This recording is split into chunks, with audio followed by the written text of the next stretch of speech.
Il est aux alentours de 23 h hier soir. Nous sommes à l'entrée est de la ville de Saint-Brieuc, en Bretagne.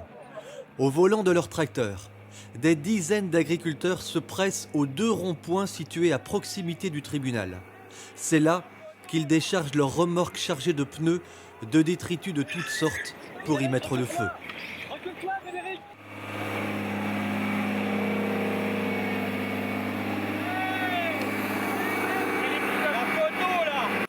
Quelques instants plus tard, les pompiers appuyés par des CRS s'apprêtent à éteindre les incendies.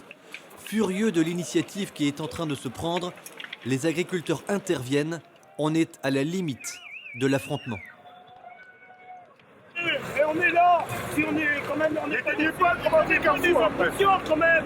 Merde, on a des familles. N'éteignez pas, comment c'est Carrefour. Là, il va falloir beaucoup plus de monde. Là, vous cherchez. Faites pas les cons, il n'y a pas de... Vous avez marre, vous ne connaissez pas. J'ai aucun intérêt.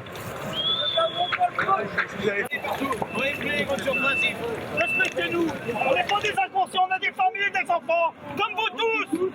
Alors respectez-nous. Comprenez un peu les avoir. Je vous le dis, moi, hein. J'ai pas peur, moi. Je m'en fous, moi. J'ai surtout pas peur. Oubliez-moi ça. Un peu plus tôt dans la journée, des centaines d'agriculteurs avaient envahi le centre de la ville de Saint-Brieuc, place de la préfecture. La manifestation avait démarré bon enfant, ambiance calme en apparence. Car il y a dans le monde paysan un très cruel désarroi.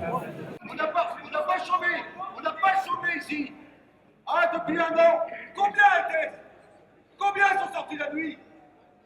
Ah, En 2009, quand on a fait la grève du lait, vous étiez où? Et la régulation, elle est où? Vous étiez où, vous? Et les contrats, qui c'est qui nous a mis les contrats? En organisant cette opération appelée Nuit de la détresse dans plusieurs villes de France, la FNSEA et les jeunes agriculteurs ont souhaité alerter les pouvoirs publics face à une crise qui enfle. Il y a ici des producteurs de lait et des éleveurs de viande porcine. Il n'y a plus un secteur d'élevage qui arrive à vivre de son métier.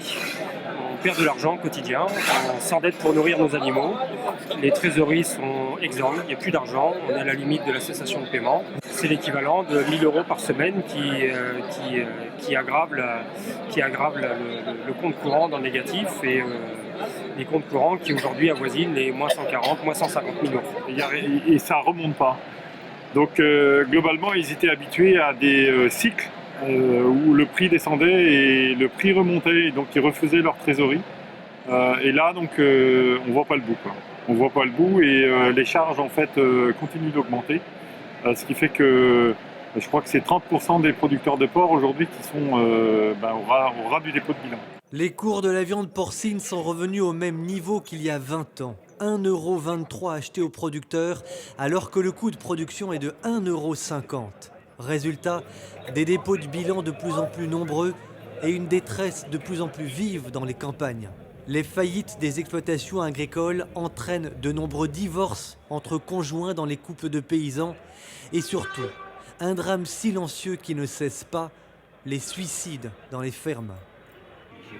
Et personne ne bouge son cul sans être méchant, personne ne dit rien. Tous les jours, il y a un suicide, un agriculteur qui se suicide. Il n'y a pas eu une minute de silence. Depuis 2009, on est en train de se battre. Depuis 2009, Vous avez un collègue tout récemment qui a mis fin à ses jours. Ouais, Il avait quel âge? 54 ans. Avant-hier, il y a eu un enterrement à plus d'une date, pareil, 36 ans. Ça gêne personne, ça. Ça gêne personne. Et il a mis fin à ses jours pour quelle raison? Parce qu'ils s'en sortent plus, les gars ne s'en sortent pas financièrement. Et on est en train de nous faire croire quoi, là? Qu'est-ce qu'on va nous dire? Des prix, mais les prix, c'est eux qui les ont inventés, c'est pas nous. Hein. Nombreux sont les agriculteurs, en effet, qui dénoncent le silence entourant les suicides dans le monde agricole. La paysannerie française qui a fait la force de ce pays durant des siècles, sa culture, son énergie, s'effondre méthodiquement parce que sacrifiée sur l'autel d'une Europe de la finance, des magouilles de Bruxelles, de la mondialisation, mais surtout d'une volonté politique de contrôle des peuples par une oligarchie.